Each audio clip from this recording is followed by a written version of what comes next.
Well, a very good morning, good afternoon, good evening, depending on where you are in the world. My name is Adrian Reed, and a very warm welcome to this evening's BA Community webinar. I'm really pleased to say that we have Almudena Rodriguez Pardo with us, who is going to be talking about a topic that I'm sure is on many of our lists of things to find out about, or indeed lists of things that we're currently working with. And it's an area that I think it's fair to say does attract some controversy, particularly if you read any LinkedIn articles or any of the sort of blogs out there. So we're going to be talking about the Scaled Agile Framework, or SAFe as it's sometimes known. So I'm really pleased that Almudena is able to join us. And just before we start, I'll give a very brief intro. So Almudena has a strong technical background with 22 years in the telecommunications sector, spanning roles including developer, quality coordinator, and support engineer, which gives us really a 360-degree view of organizational change. And in fact, just in the lead up to the webinar, we were discussing how all organizational change is people related. Even if people think there's a technical problem, it's probably a people problem there, or a people challenge there somewhere. She's an international speaker and partner at the international company Rodriguez Pardo and Associates, working as a business agility consultant and agile expert, supporting organizations worldwide in their way to agility and DevOps deployment. So with a presentation entitled The Scaled Agile Framework, Bloated Bureaucracy, or an Enabler for Business Agility, over to you. Thank you very much, Adrian. Thank you very much for having this opportunity to speak to this community. I'm really very happy about this. My plans are to speak like about 20 minutes to give a brief introduction, to give a very brief overview. We don't have the time to go really deep into SAFe within this short time frame. And then I will really open up for questions. And of course, if you want some detailed information, I will give it. Otherwise, I'm trying to give you a feeling. And this is going to be more about this why SAFe and why not than really explaining the framework. So I'm going to share a couple of slides, if it's okay for everybody. And so that will be now here, where I'm going to go into it. And that should be now. Yeah, is this okay? Yeah, that works. Perfect. So, short about my person. Thank you very much for the introduction. As already Adrian said, I come from the telecommunications, although I am coaching companies all over the world in very different sectors. I've been working with banks, with retailers, with small startups, and with huge international companies. So I have in the last 3 years, consulted all sorts of sectors and also given trainings in agile methodologies. I have several certifications, and I always like to say I'm not only SAFe certified, I'm also large-scale Scrum practitioner, because I like to have a very wide toolbox when I'm trying to support my customers. So maybe my most important thing about SAFe is that I'm not only SAFe consultant. I really like SAFe, but I think any agile business consultant has to have a wide toolbox. To warm up, I have here a LinkedIn article. I didn't want to ruin anybody's career, so I took the name of the person who published it away.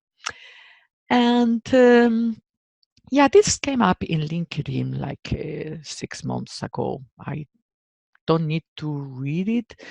You can see it by yourself, but it's really impressive how many emotions Scale Agile Framework wakes up. I mean, if we consider that working methodologies are one of the most boring things you can think of, it's really impressive that it can wake up emotions. So it is unhealthy, it's a cancer, a parasite, and it's only for dinosaurs, which should be extinct anyway. So really nothing's missing. On the other hand, on the other extreme, if we take the Agile State of Agile report. For the ones who are not familiar with the State of Agile report, the tool version 1 is making once a year a survey worldwide in several IT companies, and they have been doing this for 13 years. And then this gives this report a lot of value, because we can see over 13 years the evolution with the same methodology for the survey, the evolution of agile methodologies around. So it is already quite valuable because of this 13 years going on. And in the last survey published last April, this was the data we got from scaling agile methods. So if you see here, considering that don't know, which is really impressive, how many people don't know how they are scaling, that will make me very afraid. But and considering that Scrum of Scrum is something you mostly do for around 100 people, it's really scaled Agile framework by far the most applied framework worldwide for scaling agility. So we see very extreme situations about the hate and the passion which Scale Agile Framework awakes. No? I'm going to step 2 steps back. So we're going to arrive to safe from another direction. Digital transformation, I very much assume I'm telling you nothing new. The biggest hype now worldwide is digital transformation. Everybody's going towards digitalization. At this point, I get a bit provocative and I say, okay, we go into a company, whichever process they have, and then we digitalize them. Everybody gets a laptop, the most better technology, hyper internet connections. But what have we done with so many digitalizations? We have introduced the technology from the 21st century, but we stick the process of the 20th century with the management mindset of the 19th century. So we have quite a mismatch between management styles, processes, and technology. So a digitalization, for most of the cases, is not enough. There's something else missing.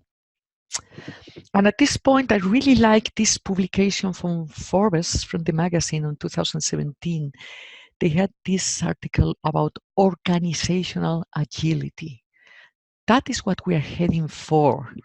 So it is about achieving greater agility. Digital disruption has one very special issue that affects every sector. For the first time, Industry 4.0, the difference to Industry 1.0, 2.0, 3.0 is that affects any sector. Everybody is now in the IT area. And there's a lot of confusion. So what we have to do is achieve greater agility. And what's really beautiful in this text is it clearly says it's not just a process or a methodology. No process is going to solve your problem. It is more of an ability, a mindset. Adjusting strategies, empowering employees, respond to ambiguity, and view unanticipated change. It's a mindset and not a process what we're heading for. Now, how do we face organizational agility? It all started in 1995 with Scrum. We came up with a methodology where 9 people with 3 roles, 5 ceremonies, and 3 artifacts were creating small interactions of work and giving a product increment to the customer or to the proxy. And that was an excellent improvement in the way we were working. We already introduced cross-functional teams supported by a complete new role called the Scrum Master. So that created a huge improvement in the IT development.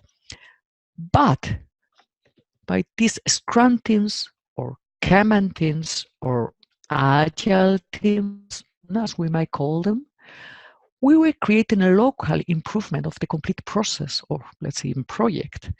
We were agilizing the waterfall. We still had requirements going on for 6 months, and we still had problems to put into production for the next 6 months. So we had a local optimization in development and testing. It was already quite good. For about 10 years, from 2000 to 2010, we were doing this all over the place. So we ran into companies with islands of agility and islands. Oh, that's the department doing Scrum. Yeah, that's the department doing Kanban. And what are you guys doing? No, no, we are not Agile. We don't do any IT. So we're facing these situations. So we realized we didn't want more step forward. And here we have Dean Leffingwell, who is the creator of SAFe, where he says, apart from the fact that agility is not an option, I mean, I still run into some forums where agility will be discussed when I say, guys, are we still that far? So agility is not an option, but it's not just for teams. It's about a lean enterprise, what we're heading for, a complete enterprise agility or organizational agility, what we need now. And this all started somewhere around 2011, where we realized we need more. Scrum teams are not enough. And here comes SAFe.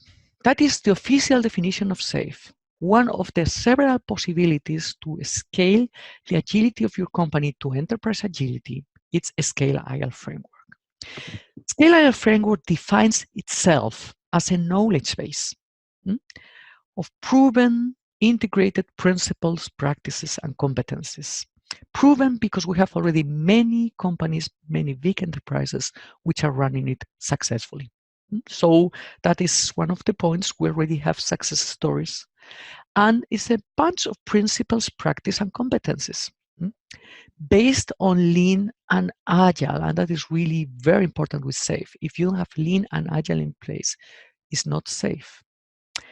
A Scaled Agile Framework is open source. If you go to this link here, www.scaleagileFramework.com, you will run into the following graphic, and you can click any word on it, and you will have all the information you might want. So you don't need to visit the course to know about SAFe. You can go to the webpage and find whatever information you might want. It is open source. When you look at this graphic, the first time I saw it, I also had, I got sort of said, oh my God, what's this here? No? So fundamental agilists say that is not agile. I'll say, why? It's funny that for Scrum, being only a group of 8 people, we accepted 3 roles, 3 artifacts, and 5 ceremonies. Quite a lot of overhead. And for a company with 100,000 people, we don't accept more roles. But we'll get into the discussion a bit later. So this is the first impression you got from SAFe, complex, because it's for very complex companies. Think of a company like Airbus. Putting an airplane together is not an easy thing. Now, if you try to bring the complete company towards agility, you do need some structure. If you have a startup in a garage, I will say, don't do SAFe. So it is a solution. It's not a solution, and this is a very important point. It really much depends which problem we're trying to solve. Some of the many companies introducing SAFe. We also have a lot of American governmental institutions running SAFe. We have a lot of traditional organizations, or like the German railways, the Deutsche Bahn, the DB, or the employment office in France, or the Dutch tax administration. So those are very traditional organizations. We struggle to move into an agile setup. For these organizations, SAFe has been a solution, which doesn't mean it has to be improved all over the place. So I always say, which is the problem you are trying to solve? That is the point we have to face, not do I need SAFe or not. Because that's another very important slide. This is an excellent slide, and it's also a dangerous slide. Because, everything here is truth. So it is proven out of the measurements we have done in several companies running SAFe, and you can see that all also published in these case studies. But we have had a situation in companies where management or executives saw this slide and they said, oh, yes, I want SAFe. Please buy me some courses, make a SAFe project introduction, and keep going. Whether first proving is that what we need? Is this going to solve our problem? Maybe we have a different problem. Do we have a Scrum in place? Do we have the basis we require to put SAFe in place? Because rule number one of scaling agility, if you don't need to scale, don't. So don't scale anything you don't need to. I have companies coming up to me and say, oh, Almudena, we are 30 people. Do we need to save? Say, no, for God's sake, to 3 Scrum teams and put one backlog for portfolio, period. So rule number one, don't scale if you don't need to. Rule number two, you have to have Scrum teams in place before you scale these Scrum teams. In order to scale something, you have to have some fundamentals. There has to be something in place in order to grow. And I do have companies seeing this and saying, oh yes, we don't have a Scrum yet, but let's do it everything in one go. SAFe and Scrum, come on, no? The teams will get it. It's not that difficult. And this is a lot of is bringing a lot of hassle. And we face a lot of serious problems on very confused teams. So give the chance the Scrum teams to grow, to mature. And when you have mature Scrum teams, say, okay, now let's scale them. Let's move into SAFe. Now, I love this picture because it gives a lot of what we have mentioned so far. We have the expectations of management that SAFe is going to solve my problems. We have the real problem we have, which we might not really know which one that is. And then we have the possibilities what the framework brings with it. And we see that the common area is very small.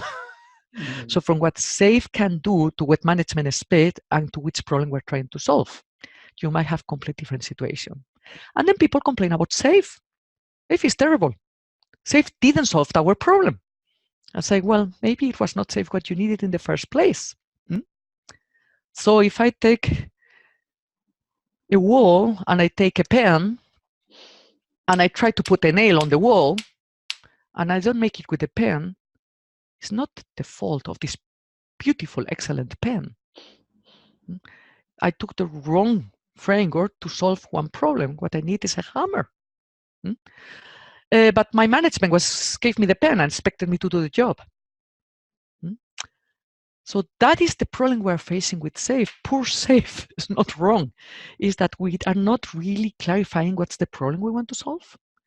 And there are huge management expectations out of seeing this slide and saying, oh yes, I'm going to introduce this. And in a few months we're SAFe. Now, what is our challenge? Again, another article, this time from Harvard Business Review. Here is really beautiful said that it's not a need for better methodologies what we have. No, it's not that we have bad SAFe and we have to do a better SAFe. We do have empirical evidence of the benefits of agile methodologies. The problem we have is the behavior of executives. So we have to work on the mindset of our managers that they really know what's the problem we're facing before putting a methodology in place. Once this is clarified, SAFe could be what you need because SAFe is a great thing. But we have to first do our homework before calling for a SAFe transformation. Now, what is happening out there? Have we been doing everything wrong and now we're going to do it right? No. It's not that we did everything with waterfall was terrible. Now agility is going to be great. Waterfall was an excellent way of working for the 20th century and did help a lot of companies to stay where they are now. The problem we're facing is what brought us here won't get us there. So far, waterfall was a great help. Now we need something else.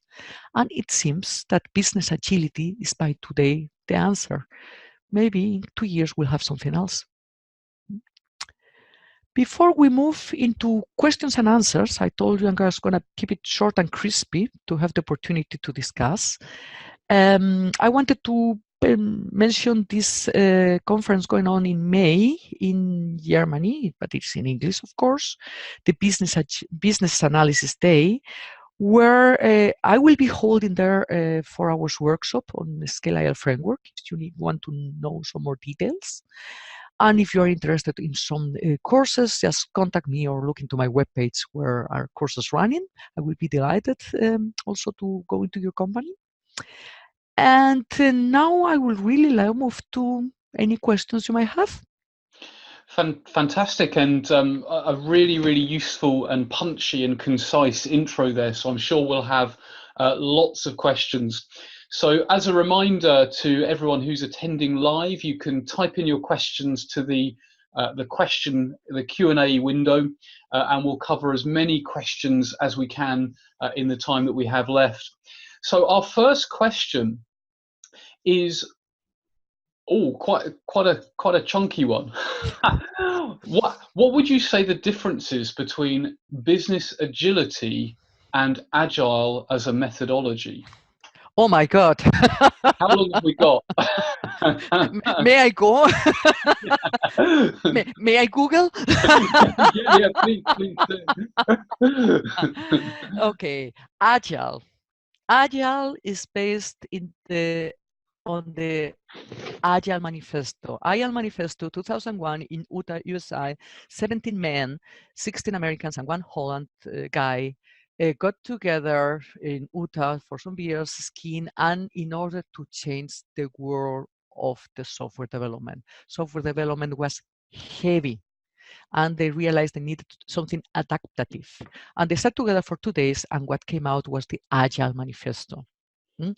Agile is just 4 values and 12 principles. That is Agile. 4 beautiful values. If you Google Agile Manifesto, they are there. And 12 principles, which are based on software, but by now we are taking the word software away, putting the word product, and you can use it in any sector. That is Agile, or business agility is expanding the Agile principles, which have been introduced over 10 years, now 19 years actually, in the IT, to all organizations or to all departments or areas of any enterprise.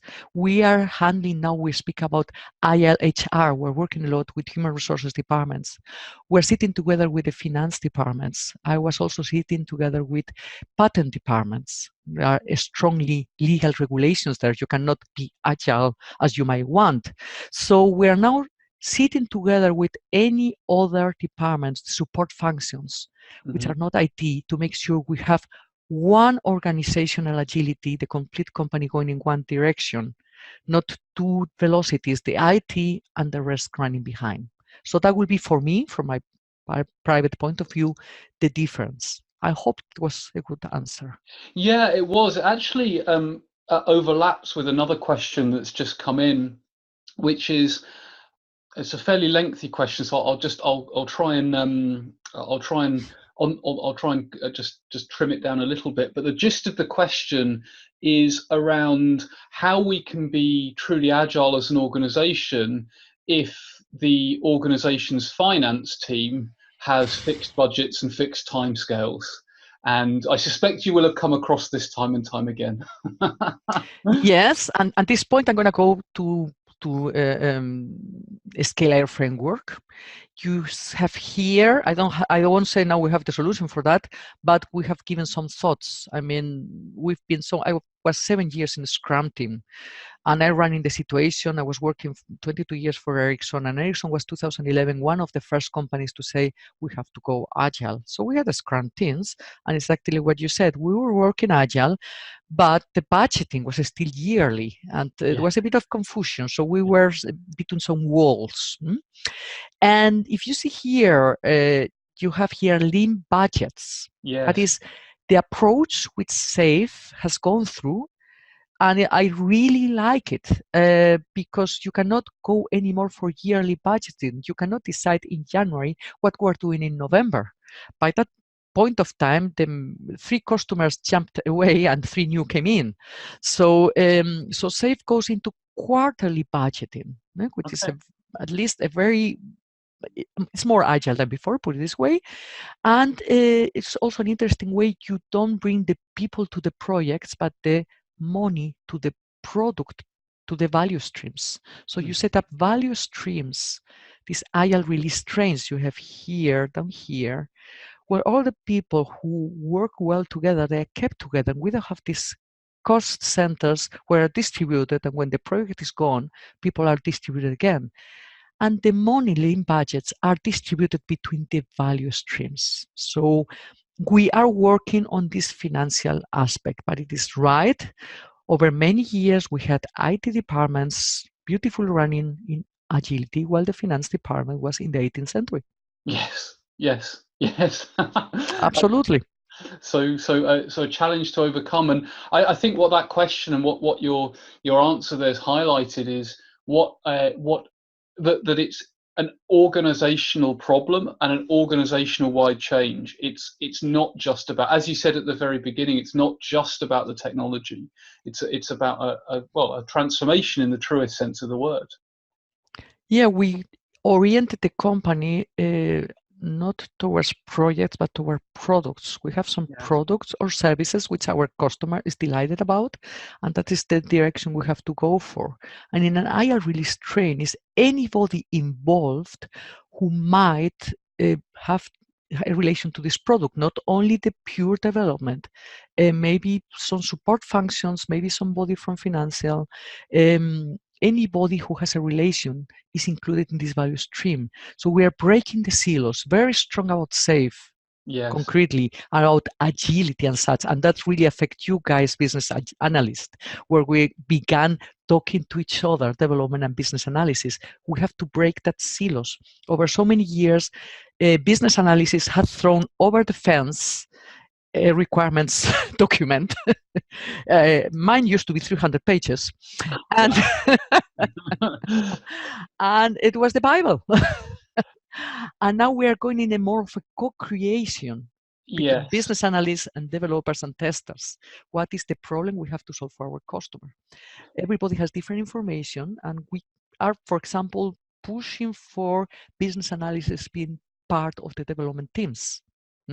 Absolutely, that co-location, that co-creation, that shared mental models and shared understanding is so important. And as you say, throwing a 300-page document over a fence, that's probably never going to end well.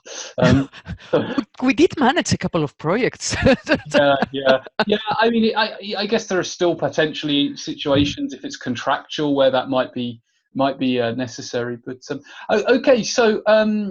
A couple of more really useful questions coming in. In fact, lots of questions coming in now. So our next question is, you mentioned Scrum of Scrums was suitable for up to about 100 people. What would you say the minimum size that SAFe is aimed at would be? The minimum size, from my experience, I would say 100. But I'm careful. My experience is until 100 and over 100, you have there the point between Scrum of Scrums and SAFe. But you can already, with 100 people, introduce some elements from SAFe. So these basics, these fundamentals, where you see the word team down there in the graphic, we can implement that quite well with 100 people. But if you say, no, we are not going to SAFe, we are for the first one, Scrum of Scrum, I said, it's also good. So main thing, we're solving your problem. Yeah. Different problems, different contexts, different solutions. So, okay. So another question has been asked around, how can you check that your Agile practice is actually agile, not just agile on paper, having morning stand-ups, but actually running mini waterfalls? I think this is a great question, because let's face it, we've all seen this, and you very, very, very articulately expressed that get Scrum working well before you get SAFe. So how do we make sure that it's not just people going through the motions of Scrum? Great question. Yeah, I've seen it all.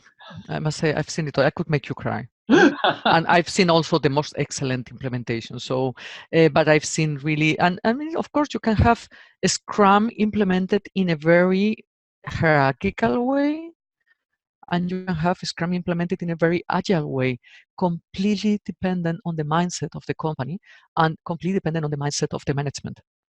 So that's where we have, I like a lot to run courses with management, like agile management courses. I'm also Management 3.0 facilitator, because those are the first people have to get on the boat to secure Scrum and Safe is going to done really agile.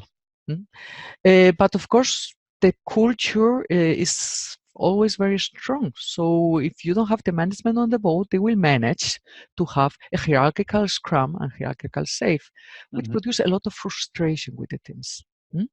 How do we secure that we are doing a good job? I strongly recommend to get the best enterprise agile coach. So to put in executive level, department level, team level, hire the best agile coaches you can find. Enterprise agile coach, I have a very good friend of mine in Barcelona, just joined an international company as enterprise agile coach, and he's been now 6 weeks there. My goodness, what he has moved in 6 weeks, because he moved as an agile enterprise coach in the company and told him, what shall we do now? No, so we know we have to improve. Tell us. And he's good. And he's smooth. So I'm impressed how much change he can introduce in this company within 6 weeks. So hire the best agile coaches you can find. Don't save money in Scrum Masters.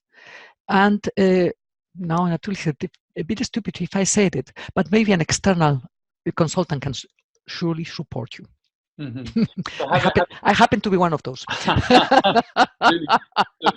having the right levels of support, having the right people in the right roles, so really important.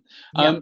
Fantastic. Well, we've got two very similar questions, so I'll ask them back to back because I think they're asking similar things. The first question is, given the correlation of safe success to business problems and challenges, has there been sufficient time to observe a trend, the emergence of perhaps a taxonomy of business organizational problems and or challenges best served and resolved by the SAFE approach?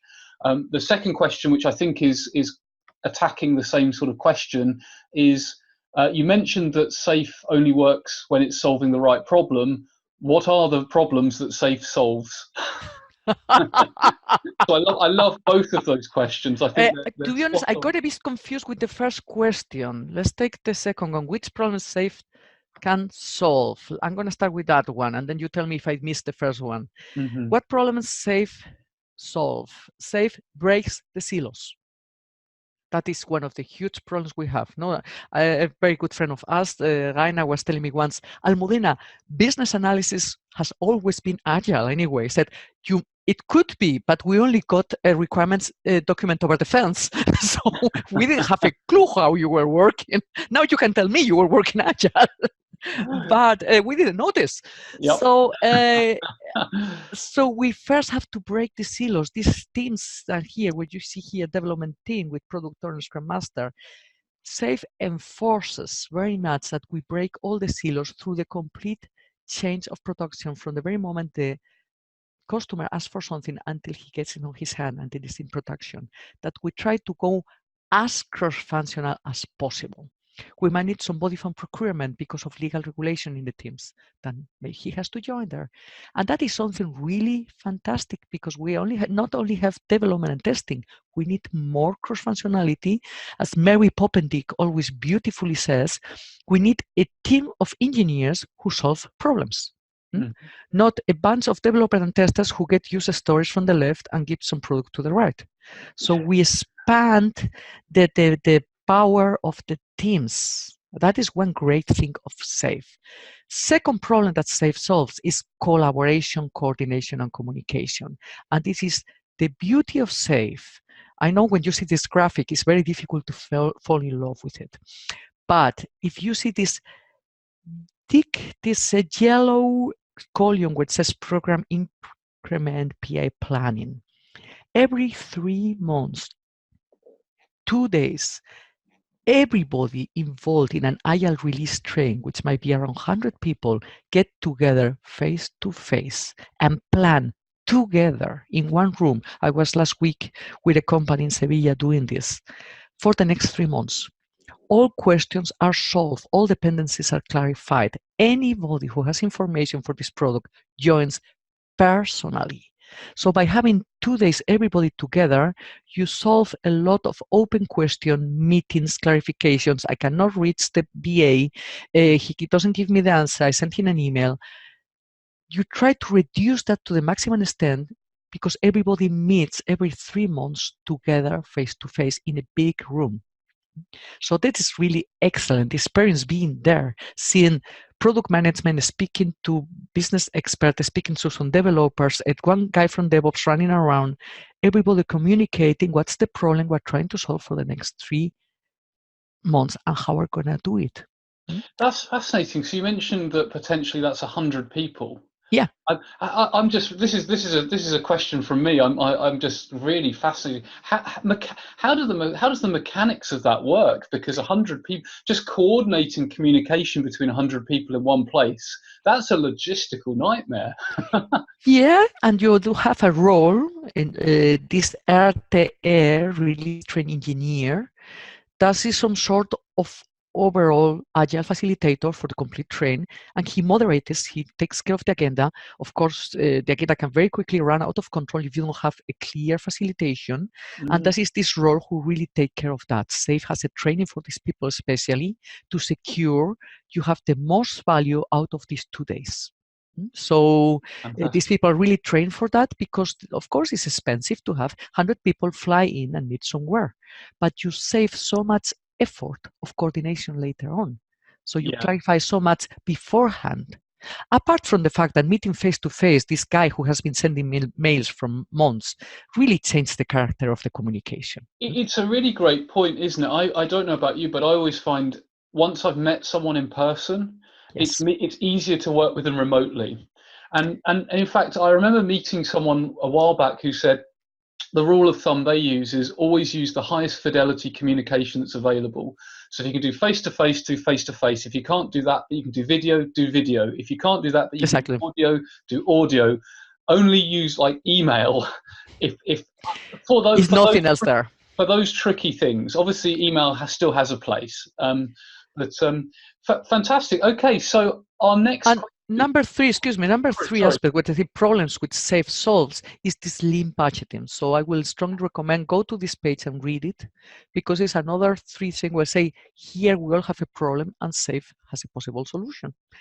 So I mentioned 3 of them, which I personally think are 3 highlights where see here SAFE can help you. Fantastic. So the silos, the coordination, the collaboration, and the lean budgeting, which I think are all areas that many organizations are struggling. So that's fantastic. So our next question is one that I predicted would come up, given we've got some a whole bunch of BAs on the line here. And the question is, in SAFE, there is an analyst at the team level, but not at the program, solution, or portfolio level. As a business analyst, what are you seeing as enterprise? What are you seeing as enterprise go SAFE? Does the business analyst title or role go away, and do they move into other roles like product team, or do they keep the business analyst title and push it into the framework? So in summary, this is about where the BA role sits within SAFE. Yeah, let's put it so. Where the heck are the BAs? Yeah. I was expecting that question. Yeah, where are the BAs? Where are the project managers? Where are the managers? No, so SAFE is called hierarchical. I see no management. So exactly, BAs and project managers, BAs and managers are the ones who always come up to me and say, Almudena, where are we here? Yes, and here it's very important to separate role and responsibilities. Yes, yes. So the classical role as such is not foreseen. The responsibilities are there. We cannot say we are agile, we have no BA anymore. On the contrary, it's BA is getting more and more complicated. I wrote last week, I published an article in InfoQ about business anthropology, about sociologists, anthropologists in the companies to really feel what the customer needs from the anthropological way. So business analysis is getting more and more complex. So it's not less, it's more. So what we believe is, and really SAFE tells you, you need product management, you need architectural support, and you need organizational release train engineering, exactly what you said, the coordination of these PI planners has really to have very clear agenda, and there's somebody who organizes that. We have somebody taking care of the architecture, because if we have no architectural vision, code can get very nasty. And we Yeah. have product management. Product management is responsible to have all information we might require. What I've seen in many areas and in many sectors, that product management is a virtual team behind. Of course, one person has the responsibility, but you might have very different people supporting product management. So that is one level where I think PA, the responsibility is there. Whether we still call it business analysis, we have so much movement now in the companies, we have so much reorganization and change, that many classical roles are dying, so news are coming up. And I do have some people calling me up or writing LinkedIn, Almudena, how should I call myself? which title shall I give myself? So people who, when I listen to them, I say, you are jack of all trades for the product. It's like, well, I cannot put that in the business card. So, so we have a lot of new roles which are difficult to define, because the classical project management, the classical business analysis is not in a silo anymore, but responsibilities are there.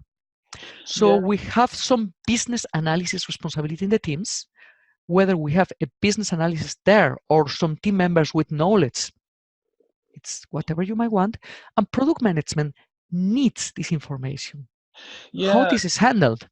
And I mean, one topic that is far too broad for us to get into here, but there's a good debate in the BA community about the similarities and overlap between business analysis and similar, but different but overlapping roles. So, you know, there are lots of conversations about business analysis and product management, or business analysis and product ownership, and there's more and more conversations about T-shaping. So having a functional specialism, but actually being able to coordinate. And it strikes me that Agile generally, but SAFe in particular, that T-shaping seems so very important. The ability to be I've heard people call it like a specialist generalist or a specialized generalist. Whatever we might want to call it. But I've seen different constellations. I've seen we had in the telecommunication, in product management, we had 8 people. Because you needed knowledge about security. I mean, when you are speaking on the phone, you don't want the hacker. We need people with virtualization knowledge. We are having a lot of virtual nodes now in telecommunications. We needed people with customer knowledge, really from product line. What does the customer need and is he ready to pay for? We needed people, so we had so many aspects from business analysis. So we had a bunch of experts behind the back of this product management. How do you set up in your company? How you call the roles? It's completely up to you. Of course, I will say, my God, think of the responsibilities and not on the roles. But when you try to hire somebody, you have to give a description, and then you try to give him a name. So we are running into the velocity of change is pushing us to a situation where people know what they have to do and they don't know how to call it. Yeah, absolutely, which is a challenge that I think the next decade will be interesting to see how jobs and careers evolve generally. It's we're speaking a lot at Agile conferences on these issues, so it's not only business analysis which are confused. And if I think of myself, I'm business agility consultant. This role did not exist 5 years ago. And I don't know what I'm going to be called in 5 years. I might be something else. So we have to accept and let go that we have a role for life. And that hurts. I've always been business analysis. Well, yes, we might have to do something else now. And for some of us, we're not millennials. It hurts. It hurts to say that my role is gone. So look for a new opportunity. It's there. The opportunity is there. So we need the knowledge of business analysis.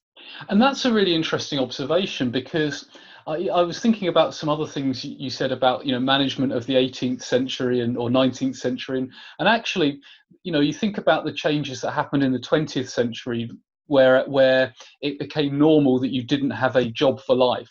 Whereas perhaps in the first part of the 20th century, that was pretty normal. You joined a company, you stayed there forever. In the second half or the second quarter of the 20th century, that that changed a lot. And I think your observation's a really interesting one, actually. Maybe now we don't have a specialism for life.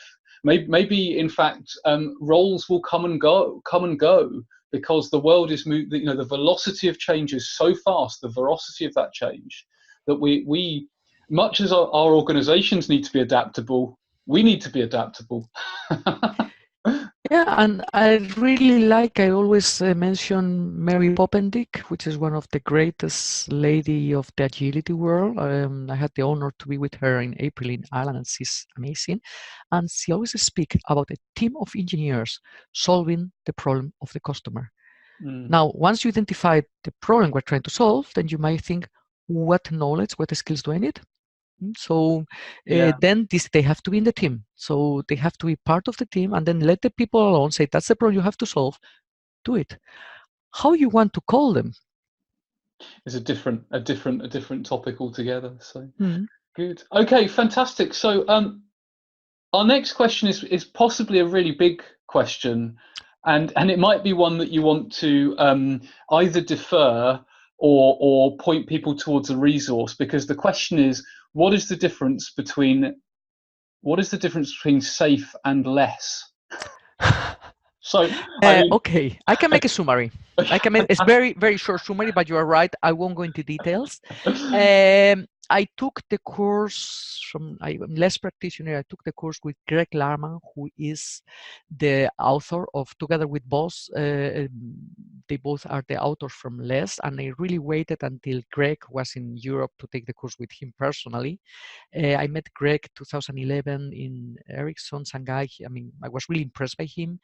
And I do think the creators from Less are excellent agilists, and I do think that Less is a great thing.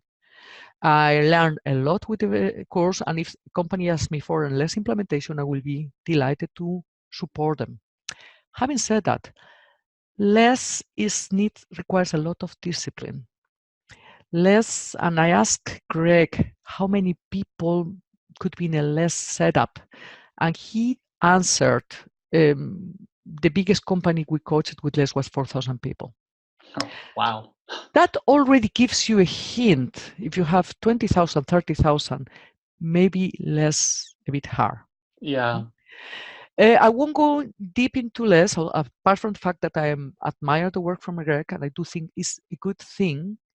But I personally, from my own experience, and that is my opinion, I see Less very difficult to implement when you have a huge legacy, when you have a monolithic architecture, which you are bringing in from the 20th century, when you have people with a mindset, I would say a company with average age 50 bit, difficult to put Less in place due to the legacy. So the kind of, to take some clients that perhaps I and you have probably worked with, where if you've got a financial services company where their main application or one of the main applications is a COBOL batch system, that would perhaps be one that maybe wouldn't work with.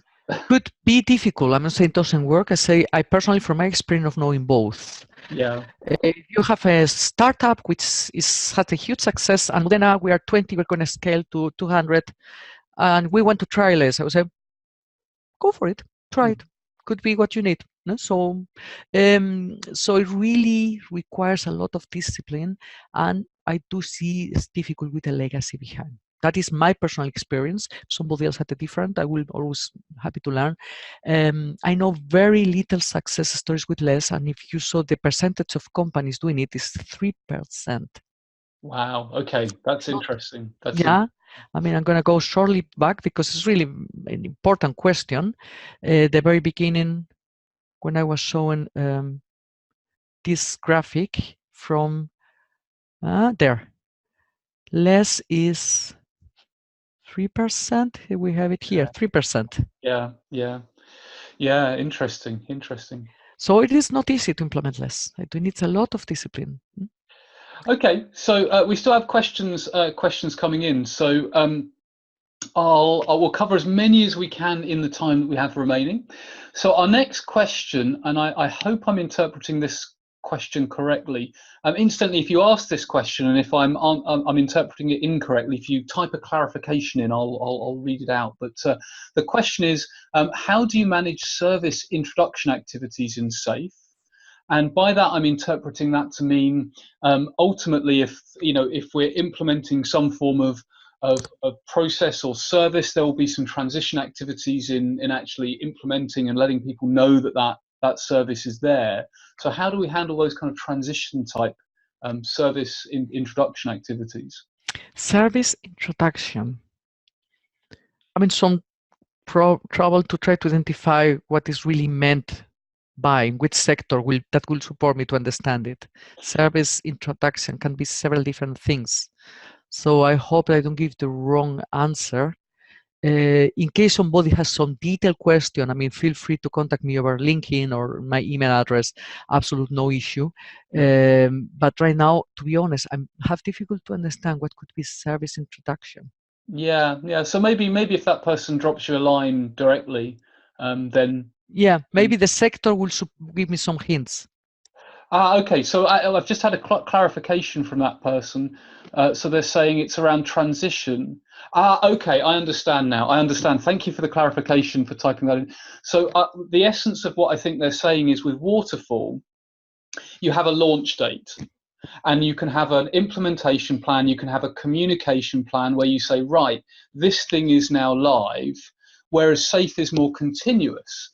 So how do you manage that transition, that communication, that bringing it live? Okay, now I got it. Now I got it. Thank you very much. If you see here in the middle of the graphic, there's this continuous delivery pipeline. So we are working in increments. These thin yellow lines are increments. Very important, all teams are synchronized. So it's not one team has one 10 days sprint, the other team has 1 week sprint. SAFe synchronize the company. So we all deliver every 2 weeks some value, and we integrate it automatically. If you're doing properly SAFe, you have automation in place. That's also a huge thing. It's not the DevOps team at the end. So some companies say, oh, we have a DevOps strategy. You say, what? You know, the ops team, now it's DevOps. You say, okay, fantastic, great. It sounds like a strategy. And SAFe very much enforced, you put into production every 2 weeks and you integrate the whole software together with continuous deployment strategy. It's a lot of automation tools requires, a lot of collaboration. So we always have a deliverable ready. This ready means whenever the customer needs it, wants it, or requires it. Might be a huge event, a commercial event. It will be some marketing issues. Would be a requirement of the customer. He wants now an update. So if you see here, it stays release on demand. So we work continuously. We have always in pre-production a prepared version ready for release, but you wait for whatever either the marketing department says. I mean, you will never see a new handy being released in January, because everybody waits until the end of February for the World Mobile Congress. So you might have some of aspect of marketing commercially, or the customer wants to see the new product once a year, for whatever reason, security it might be. It's sector complete different. Amazon is deploying every 11 seconds. Fantastic. So Amazon owns his product. So if we have to bring the product to the customer and we have to put a node in the telecommunications network of an LTE network in a town where 100,000 people are calling, it might be a bit difficult to put release every second day. So very much depending on the sector and the customer, you are always ready to release. And that is something decoupling within SAFe very good. Yes, automation, yes, pre-production, always ready to go, but release on demand. Absolutely. That's a really useful analogy, that it's continually ready, but release when the customer wants it and needs it. So you've got that sort of cadence. So okay, so our final question, and there are some questions that we haven't been able to answer. Are you happy if people email you with any questions that we've been unable to answer? Sure, challenge me. I like it. Fantastic. Thank you so much. I mean, this is really. There are lots of interaction, which is always a good sign. So I'll pick one final question, and it's a really, really tricky question, but it's a good one to end on, which is, you mentioned that we might see a shift to something else in the next 2 years.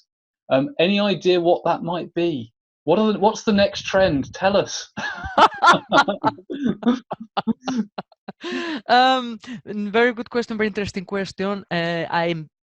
You mentioned I'm a speaker regularly at Agile, DevOps, and Lean business analysis conferences. Even business analysis invite me, with great honor. And what's important about joining a conference, about part of giving your talk and presenting yourself and your company, is that you listen to everybody else. So I'm going to join now 18th of October in London. If anybody's around, Agile Tour London is taking place 18th of October. Excellent agility conference. And when you go to an Agile conference, you listen to everybody and you see what's cooking out there, what's going on, what's happening. I mean, 10 years ago, some people already mentioned, now we are post-Agilists. I said, post what? Post who? So there have been, over the last years, every once in a while, somebody comes with a new hype. And of course, you run into the talk to listen what's coming. And after 45 minutes, say, no, it's the same thing as always with a new name. Fine, let's go out again. So we are keeping an eye open. There is a lot going on, but nothing really where I could say it's serious and that's going to be the next. It's impressive that agility is 19 years old. So, and we didn't find anything new yet. I mean, everybody's trying to find something new. There's a big movement called TEAL, T-E-A-L. A guy called Alux has written a book, TEAL, about organizations. Very interesting one, interesting one, about quite a lot of companies worldwide in complete different sectors working completely without management. So it is very impressive. And we thought some years ago this was going to get through. Didn't yet. We have to bring management to agility before we move on to the next step. Yeah. So TEAL is there, but it's not that far yet. But still, I would say if you want to see behind agility, take a look at Lalux, reorganizing.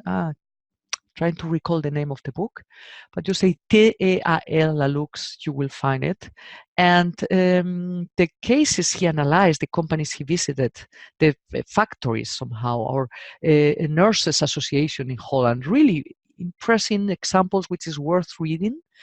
And I'm following up, but I guess before getting to Mars, we have to get to the moon. Yeah, it's a step by step.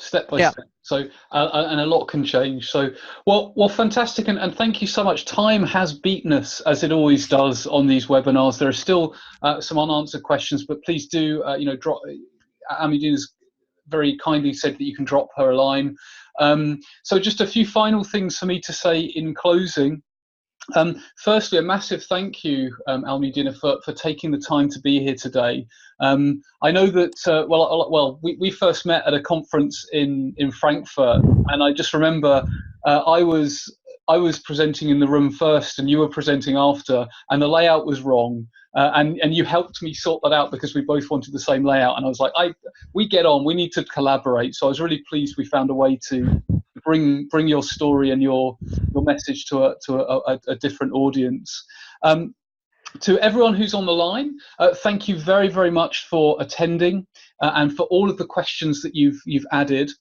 There will be our next webinar is in fact on the 10th of October, and a different topic. We'll be looking at the BA career path.